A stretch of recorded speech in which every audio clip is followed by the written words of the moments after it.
This guy got me out of bed. That's right, that's right. We can start with that. So on that note, we have Laurent Garnier here. Out of bed. Just out of bed. Out of bed. Preparing for his set on Thursday night at Coda as part of the 3-year anniversary party. And welcome back to Canada. Welcome so happy to be back. Great to have you back. Where's the snow? Where's the snow? I think it's global warming, right? Yeah? No? I don't know. Yeah, I mean, not so bad weather for January as it's raining, but feels like mid-spring, I guess. You're back to Canada. You're back on a mini North American tour, which kicks off tonight at Coda. And then where else are you playing this weekend? I'm doing Igloo Fest in Montreal, and then I'm going straight to New York to play at Output for the 4th birthday party. And Sunday, I'm going back home. Back home, yeah. So it's a very, very quick one. Very quick one, and you'll definitely find some snow in Montreal, that's for sure. I believe so. Absolutely. So there you go. Bring your skis. Igloo Fest, definitely a big event that takes place yearly in Montreal. You're going to have a great time. When was the last time you were in Canada? It's been a while. Good question. Yeah. 2-3 years? Yeah. 2-3 years, I would say. Maybe 3. Was that the Stereo appearance? I know you've been at Stereo. I'm so bad. Yeah. I think so. Yeah, I think so too. Yeah. On your way over to Canada, is there sort of a vision you have in terms of how you're going to play? Me? Yeah. Like, is there, are we a different sound? Do we accept a different sound compared to Europe?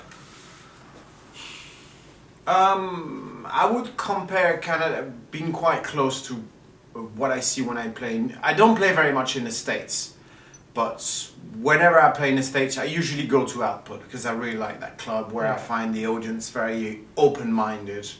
The problem is I don't think I do enough sets in Canada or America to be able to judge properly the scene. Right. It's not by going just to Output in New York or just coming here at Coda or Stereo or maybe doing one club in Montreal that I know about the whole of Canada scene. Right. So I think I don't know enough to be able to judge. Yeah. But the thing is, I only go back to places I enjoy myself, or countries or cities I enjoy myself. I never go back to place I don't like. There's too many dates and I give too little to my agent. So actually I'm very lucky because I get to choose. And I always want to enjoy myself because I think the best way to give something out to people is to actually, if I don't enjoy myself, I'm not going to share anything with anyone. Yeah. So I'd rather do less but do better, and I'd rather choose because I think as a DJ it's a relationship. So if I come back here pretty often it's because I like it, and and as well because I feel free. I feel free to play what I want.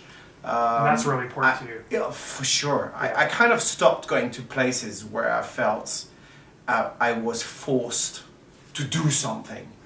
Sometimes I go to festivals, to clubs which I know are more techno than house, but even within that, I am free to go from deep techno to harder stuff. And it's up to me to choose the place where I go and DJ. But usually I choose places where I can just be myself, and I need to be myself. Because I think when people come to listen to me, they want to listen to Laurent Garnier. They don't want to listen to Carl Cox, because Carl Cox is the best one to do Carl Cox, you know what I mean? Yeah. So I think I need to be as honest as I can. But the thing is, every night I play very differently. So what sets that mood for you? Are you in your hotel room tonight thinking, you know what, tomorrow night these are the tracks I'm going to play? No, never. For me, it's only happening when I get there. Yeah. From what the person before me plays, how do I feel the vibe, the last track the person before me is going to play, and even though I might feel I need to change it, I need to follow it, and sometimes I follow and I don't think it's a good idea, so sometimes I just change. I think the time, the sound system, the mood, even if you play twice in the same club, 2 nights in a row, I would do something very different. Because I think Fridays are very different than Saturdays, and Sundays are extremely different as well. And when you're playing at 12 o'clock, you don't play the same stuff then 3 o'clock in the morning, or at 8 o'clock in the morning. Right. You know, when I start a set in Berlin at 8 in the morning, my set will be very different. Right. Because I know these guys have been dancing for 8 hours. So I don't need to bang it to drive them crazy. They just need something a bit, you know, trippier and stuff like that. So I think everything, you need to take everything, you know, in consideration to do a set. But saying that, again, you know, in the same place, in two different days, playing at the same hours, I would do something different. Yeah. Because I would be in a different mood. And it keeps it exciting for you, I would imagine. Well, I would hate to have a set. Yeah. Can I say that? Set. Yeah. I would absolutely hate to repeat myself. Yeah. I would have stopped DJing years ago. Many DJs do though. Well, that's their problems. Yeah. My problem is to try to surprise, try to take people on a journey, and try to be as honest as I can. And I think by preparing your set at home, not knowing what the hell the night's going to be like, I think this is very dishonest. Yeah. The only thing you're looking for is a reaction from people. So you will put your 10 biggest tracks together thinking, I'm just going to get them hands in the air. Fine, that's cool. But what interests me is to play much longer and to, yes, have a little bit of reaction at one point, but then after that, take them on, you know, something a bit different and trying to turn them upside down. You know, it's like for me, a DJ set, it's like a roller coaster. You need to take people up, and then once they feel comfortable, you need to calm down completely, and you know, maybe give them a bit too much, and at one point when they really feel, oh, this is getting boring, then you're trying to whiz them off again, and you know, again, when it's getting too stable, you're just trying to do something different.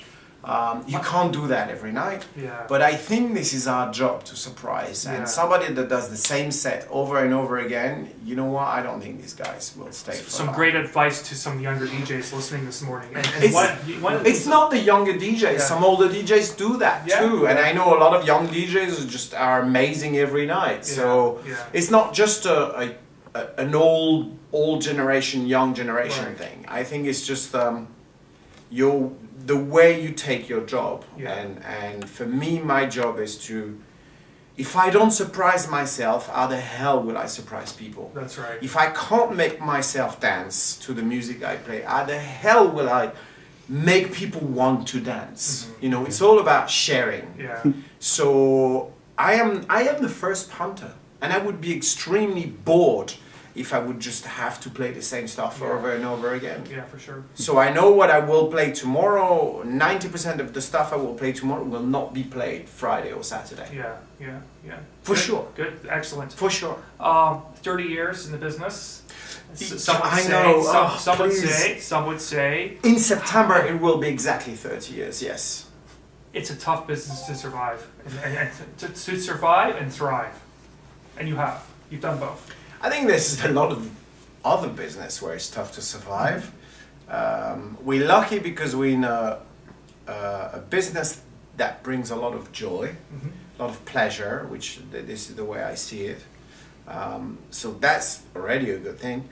I think it's a tough business to grow older because you're still catering for a crowd that is kind of the same age. Right.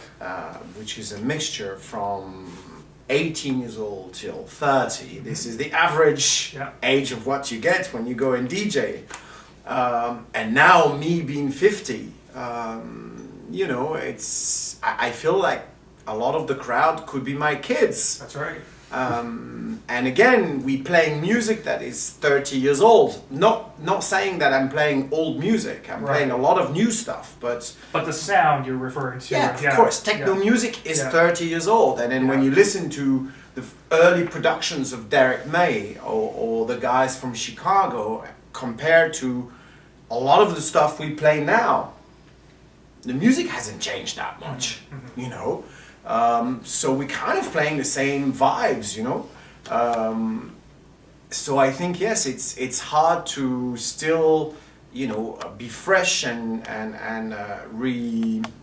reinvent yourself, and not to look too old. That's right. And I don't want to be taking like an old jukebox or something. You know, he's one of the godfather. We have to see him for that. No, I don't think this is the wrong reason. You know, I want people to come and listen to me because of what we will try to share together. Right. You know, and for the experience. Yeah. This is what I think we should do. But even though it's not an easy business to grow older, because it's usually you picture a DJ as being somebody quite young and funky and trendy and you know all this stuff. It's true. When you're 50, maybe you're not as funky as what people think. That's right. But my heart is still there. Believe me for that. And you're there big time still. So congratulations to you. You came out with a book in 2003 in French, an autobiography, and then released in English in 2015. So, okay, it's a bit more complicated than that. The first edition of the book came out in 2003. Yeah. That edition got signed once we released it in France, and it did very well in France. We signed it to Japan, we did Spain, we did Russia, Germany, and then a few other countries. And then I always wanted to do it in England. So at one point I got the book translated, not knowing if we were going to be able to release it anywhere in England. And then when we nearly got to sign the English version, that was 8 years, it was about 2010, 2011, so 9 years after the release of the first edition, I had to ring how do you call it? The edition, the publisher. Yeah, I had to ring the French publisher to tell them maybe we might release the book in England, and we thinking with David, which is the guy I wrote the book with, we're thinking about maybe writing an extra 10 pages. Right, because time had passed. Yes, exactly. It's been, 8 years had passed, 8 or 9 years. And the publisher said, well, if you do a bit more than 6 to 10 pages, if you give us a full chapter, we'll stop the publishing of the book now, and then we will reprint with the new chapter. So we went, this is quite a nice deal. And at the end, we did an extra 6 chapters. So we covered the last 9, 10 years that passed, which was a very important time because vinyl kind of disappeared. And I know vinyl now is coming back, apparently it's now back then, huge. I know, but when we re-released the book in 2013, vinyl was gone. MP3 took over completely. That was the biggest revolution for the last 10 years. The festivals grew bigger and bigger. A lot of the clubs were closing because of gentrification in a lot of major cities. What can I say? We had a lot to say about Berlin because Berlin became the capital of club, the world capital of clubbing. So there was a lot of things to say. So we did 6 chapters. And then we re-released the book in France, and then we released the book in English. Yeah. So the book in English is the combination of the 2 editions. Yeah. Which I'm very happy about because it covers 25 years of that. And some incredible stories in that book. Not just about music, but and not just about me. About experience and not just about you. Yeah, because the purpose of the book was not to tell my story. It was more like telling the story of house and techno music. Yeah. Of course, you can't say everything, but we tried to say as much as we could, to be as honest as we could, to be as simple as we could, not to drown people with too many names and references, which sometimes doesn't talk to people. We wanted to stay simple. This is why when we talk about a style of music or some artist, we usually have playlists on the side. You can go and listen to the playlist on my website. We try to keep it quite simple for everybody to be able to read it. And yes, there's a lot of very funny stories. Yes. It's all true. Yeah. It's nightlife. There has to be funny stories. Of course there is. And we had the luck to be able to interview people like Sven Vath, Jeff Mills, Derek May, and Carl Cox, and even David Guetta, because in the new part, we had to talk about him as well, because I know a lot of people are dissing him because of his commercial side. EDM stuff and all yes, that. but at the end of the day, we couldn't tell a story and not having him in the book, because he was there in France right at the beginning, playing really cool stuff, playing proper house music. And he as well completely changed the music in urban radio stations in America. By producing the music he produced at one point. He was one of the first ones out of Europe to do these. For sure. Urban radio station were playing a lot of R&B and hip-hop. And then at one point they thought, this dance music is quite exciting. And this is when he did a couple of hits, and they completely changed the way, the way they played their music. And this is why as well, he was definitely part of the explosion of EDM. So we couldn't miss him. So, as I've known David for a long time, we thought it was only honest to talk about him and explain his story, as well as talking to James Murphy. Because for me, both stories belong in the book. Then, you listen to the music you want. And I'm very clear about this in the book, David is an old friend of mine, but we never speak about music. Never.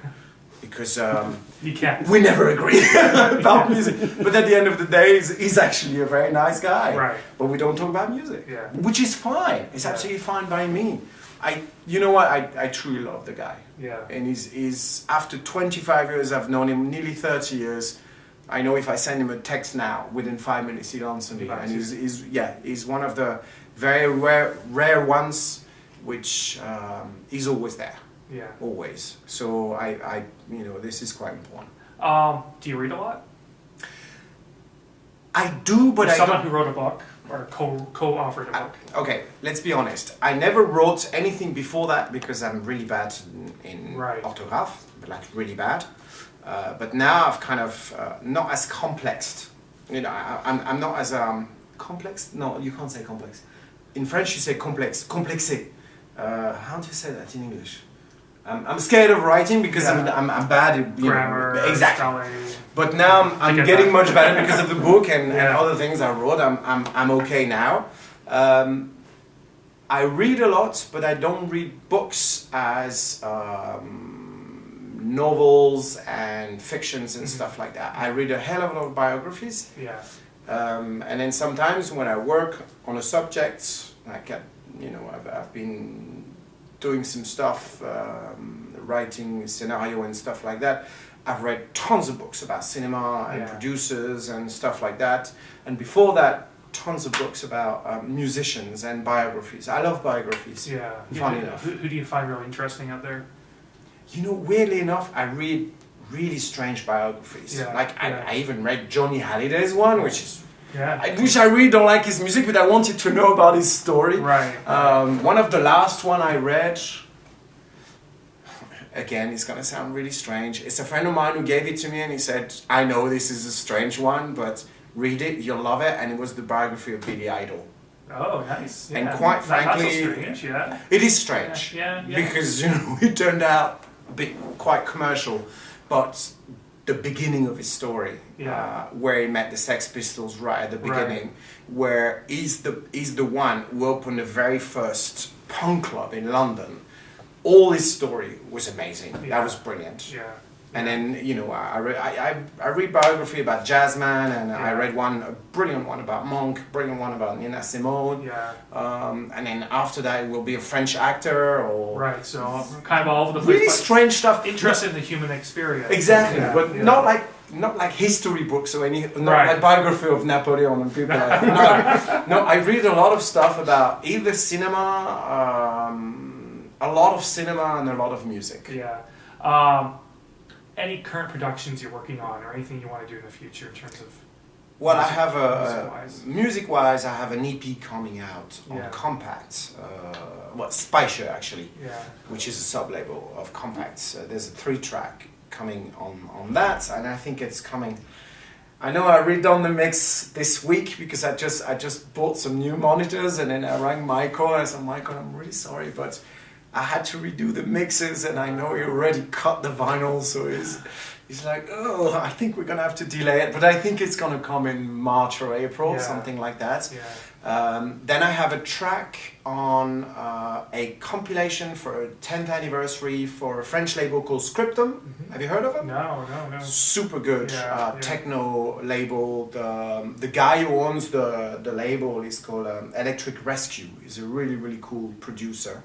So that's coming out as well in March or April. Great. So still heavily involved in producing music. Oh yeah. And then next week when I'm going home, I've got a remix to do for Christian Smith. Then after that, we are talking with an English guy called Copy Paste Soul, which is a really good friend of mine, and I love his music. We're talking about doing a track together. We're talking with another French producer, a guy called Mad Ben, to do a track together. We've spoke as well with Arnaud Robotini that we might do something together as well. All these guys are my friends, so I'm really back into making some music, and then I have other plans music-wise, but it's not done yet. For sure I'm gonna make some music. This is the good time for me. I just bought a new monitors. Very excited. You gotta check them. It's really stuff, cool. Right? It's really cool. So tonight at Coda, you're set for Toronto. One of the I don't know what I'm gonna play. Don't ask me. I just asked you that. One of the places you love coming to. What do you love about Toronto? I mean, I love about Canada. I love Canada actually. I love. Funnily enough, I know Toronto looks a bit like America when you in the city. Right. But you guys, I feel you're much closer to Europeans than Americans can be. Thank you very much. For sure.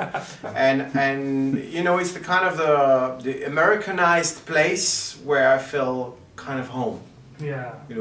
Montreal is different because Montreal they speak French, so it's even like more. It's a bit like home, Montreal. But Toronto, I like that. I like that vibe where you feel you're far away from home. It's got this American taste, but you're much closer. I feel much closer to the people. Thank you very much. Okay. Good luck tonight. My pleasure.